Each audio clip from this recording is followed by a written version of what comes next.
Terima kasih tetap bersama kami dalam NTV Prime Dialog. Kita lanjutkan diskusi kita. Sambil itu pemirsa saya ajak Anda untuk menyimak statement atau kutipan dari Willy Aditya. Kita lihat sama-sama grafis berikut ini. Ketua DPP Partai Nasdem Willy Aditya menyatakan prioritas Mas Anies top priority. Kita tunggulah seperti apa yang disampaikan Pak Surya kemarin. Mungkin Mas Anies butuh waktu untuk mendalami itu, melihat situasi, tetapi setidak-tidaknya Nasdem siap kalau Mas Anies maju. Ini disampaikan pada tanggal 27 April.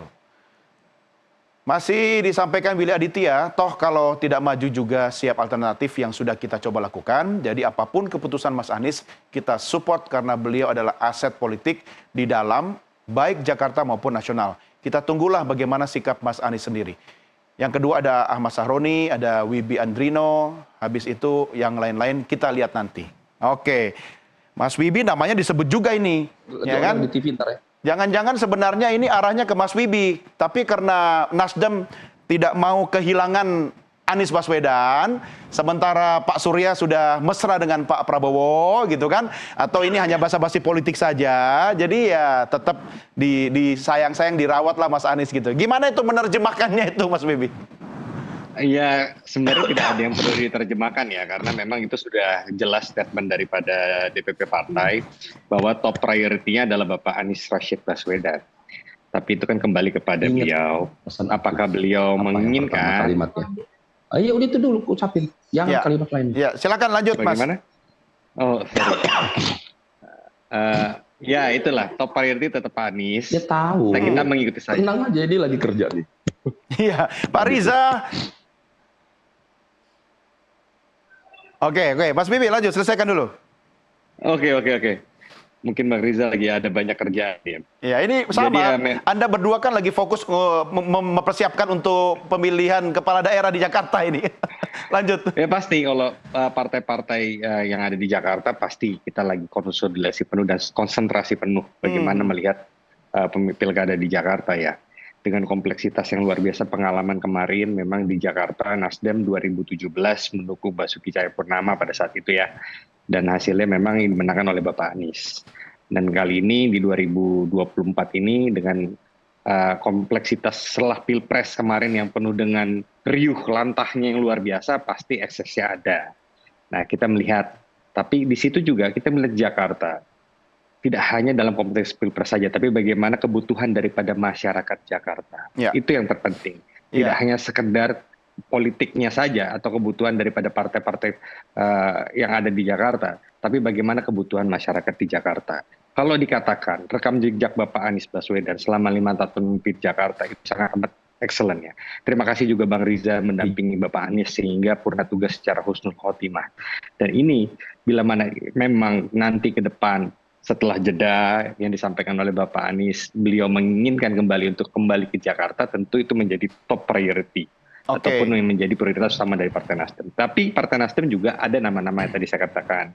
Ada Bapak Ahmad Sahroni. Tapi juga untuk partai-partai yang lain, kita juga mendengar bahwasannya teman-teman di DPP juga berkomunikasi dengan lintas partai. Termasuk dengan Gerindra. Sempat juga ada bahasa, ada nama Bang Ahmad Riza Patria, ada juga nama Budi Jiwandono, ada nama Saras yang disampaikan oleh teman-teman dari Gerindra. Itu kita pasti dengan welcome saja bagaimana koalisi ke depan itu bisa terjadi lintas partai yang ada, tidak hanya melihat daripada kontestasi Pilpres kemarin. Jadi kalau Mas Bibi misalnya ada skenario kemudian Nasdem dan Gerindra koalisi untuk Jakarta, ada nama misalnya selain Anies Baswedan, Ahmad Sahroni, nama Anda juga muncul di situ, kemudian digandengkan dengan Riza Patria, oke-oke aja dong ya? Ya pasti very welcome ya, kalau kita di Nasdem ini fleksibel banget itu dengan siapapun untuk berkoalisi, tidak menutup pintu terhadap segmentasi tertentu saja. Jadi kalau misalnya nanti setelah grooming, setelah pengkajian mendalam Pak Surya kalau melihat bahwasanya harus ada kombinasi antara Nasdem, Gerindra ataupun PDI Perjuangan, PKS dan lain-lain di Jakarta, ya kami di Jakarta, partai di Jakarta pasti akan ikut meramaikan itu semua. Ya, nama Anda juga disebut Willy Aditya, masuk dalam 3 besar yang prioritas tadi. Artinya kalau Anda sendiri pribadi, ya kita kesampingkan dulu Ahmad Sahroni sama Anies Baswedan, Anda siap maju untuk Jakarta? Kita ini pasti mengikuti bukan hanya perintah partai ya. Partai misalnya menginginkan Wibi untuk maju, ya tidak juga. Pasti kita juga mendengar juga bagaimana publik menginginkan. Karena tanpa ada dukungan publik, dukungan partai juga akan sia-sia. Nah, kita mengukur itu. Mas Arya pasti mengerti itu. Bagaimana ukuran-ukuran publik itu. Ada elektabilitas survei dan lain-lain. Dan nama Wibi sendiri ya kita dikatakan dia masih sangat amat minim untuk diketahui masyarakat luas. Butuh proses dan banyak belajar. Mungkin 5-10 tahun ke depan saya akan maju. Oh, begitu ya. Ini jawaban politis atau jawaban yang sangat rendah hati, yang humble gitu ya, Mas Wibi. Tapi Anda kan usia masih muda ya. Artinya peluang itu tentu di depan mata masih panjang. Oke, saya geser dulu sebentar. Pak Riza, apakah sudah bisa bersama kita kembali, Pak Riza? Tadi soalnya, ya Pak Riza boleh kameranya di-on-kan dulu. Tadi sepertinya sibuk menerima telepon dari DPP. Belum bisa ya? Oke, kalau gitu Mas Arya. Kalau Mas Arya pasti adil lah ya, nggak mungkin bicara dari Partai Nasdem atau Gerindra gitu. Mas Arya, ini kan Pak Prabowo sekarang lagi apa ya, mengelus-elus Kang Emil. Nah, kira-kira kemana arah angin dari Gerindra? Karena katanya Pak Riza tadi, dia samina wa atoina ya kan. Apa kata Pak Prabowo, apa kata ketum, ya ikut aja. Analisa Anda seperti apa, Mas Arya?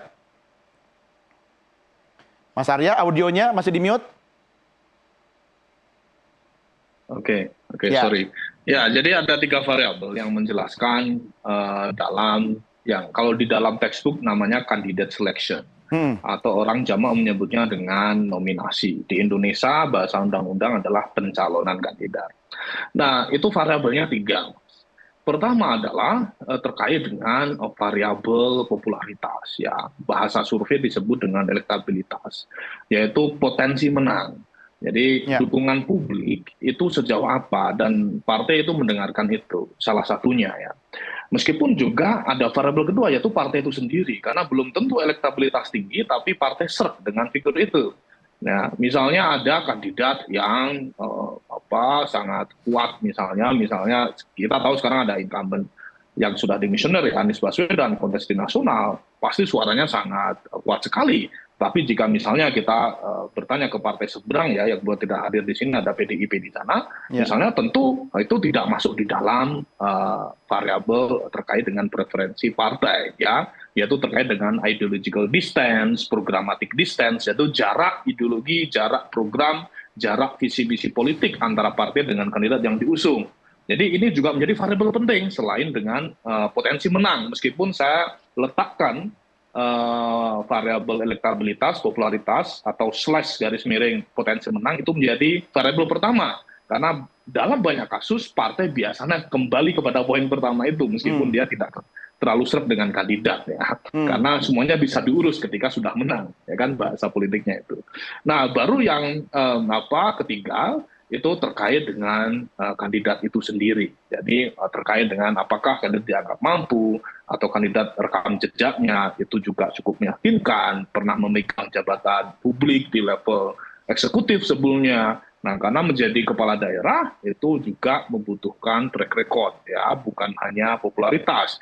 Banyak orang populer, misalnya artis ya, figur publik, tetapi misalnya orang tidak memandang itu sebagai kapasitas yang cukup ya ketika misalnya dihadapkan ketika dihadapkan udah keluar suara saya ya itu bisa menjadi disinsentif. Orang awalnya sangat tinggi elektabilitasnya tapi ketika masuk di dalam kontes debat itu bisa anjlok Mas jika hanya mengandalkan pada popularitas. Nah, sehingga 3 variabel itu saya pikir akan menjadi pertimbangan Pak Prabowo. Ada satu lagi sebenarnya yang kemudian mengikuti keempat variabel itu, yaitu terkait dengan fatsun politik, yaitu kontribusi apa yang sudah dimiliki oleh kandidat itu bagi partai atau bagi kandidat. Ya, jika sejauh mana kandidat itu sudah berkeringat banyak gitu ya Mas ya? Betul, betul. Ini kan masuk ke dalam variabel Pak Prabowo, misalnya apakah menjadi tim sesnya ketika kemarin pencalonan dan seterusnya. Sehingga bisa jadi itu juga menjadi variabel penting. Oke. Mas Arya tahan di situ dulu. Ini ada yang menarik, tapi saya harus balik dulu ke Pak Riza. Pak Riza, sudah bisa bergabung kembali? Ya, siap. Pak Riza, ini kan Pak Prabowo sekarang lagi akrab dengan Kang Emil nih ya, Ridwan Kamil nih ya. Nah, ini kan bicara kemarin dalam koalisi Pilpres, kemudian kita bicara tentang Pilkada Jakarta. Kalau nanti seperti Anda katakan tadi, ya ikut perintah pusat seperti apa. Kalau Pak Prabowo kemudian menurunkan Kang Emil berkoalisi dengan Golkar untuk Jakarta, kira-kira seperti apa Pak Riza? Ya, Pak Riza suaranya boleh di-unmute lagi Pak. Ya, jadi sampai hari ini Ya, informasi yang kami terima dari Partai Golkar, DPP maupun DPD di Golkar, Kang Emil direkomendasikan masih di 2 tempat, di Jawa Barat dan di DKI. ya, Kita semua menunggu keputusan dari DPP Partai Golkar.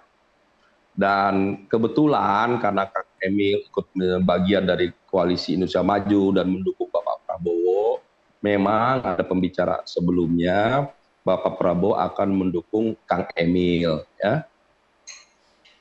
Nah, namun nanti kita akan tunggu di mana Kang Emil akan maju pilkada, apakah di Jawa Barat, seperti yang menjadi harapan teman-teman DPD Jawa Barat Golkar, atau di DKI. Jadi kita masih menunggu keputusan dari oke.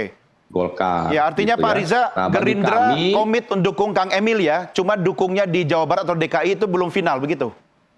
ya kami menunggu keputusan dari Golkar maupun itu pembicaraan yang sejauh ini ya sudah menjadi informasi publik tentunya ya, tidak hanya saya, kita semua sudah tahu mendengar komitmen Bapak Prabowo adalah orang yang sangat komit memberikan dukungan kepada Mbak Khofifah di Jawa Timur maupun juga Kang Emil. Ya, Untuk sejauh ini seperti itu. Namun demikian, kita masih menunggu keputusan pastinya ya. Saya tidak ingin mendahului karena itu pembicaraan yang sudah lama. Tentu banyak sekali progres dan perkembangan yang ada. Tapi sampai hari ini yang kami ketahui seperti itu. ya Pak Riza, Dukungan Bapak Prabowo saya pengen tahu dong, kepada kasih Mbak bocoran. Khofifah maupun Kang Emil. Ya, Pak Riza, saya pengen tahu kasih bocoran ke kita. Anda kan orang dalam ya, jadi tahu dong kalau di DPP itu kira-kira mekanisme pengambilan keputusan sampai akhirnya Pak Prabowo mengerucut pada satu nama tertentu itu seperti apa? Apakah kandidat tersebut memang diukur dari popularitasnya saja atau ada aspek lain? Kalau misalnya Gerindra akan koalisi lagi dengan Golkar sebagaimana di Pilpres kemarin untuk Jakarta, ya kan? Tapi ada faktor Ya, juga tentu. Kang Emil itu kan kuat di Jawa Barat itu. Nah, kira-kira mekanisme internal seperti apa Pak Riza?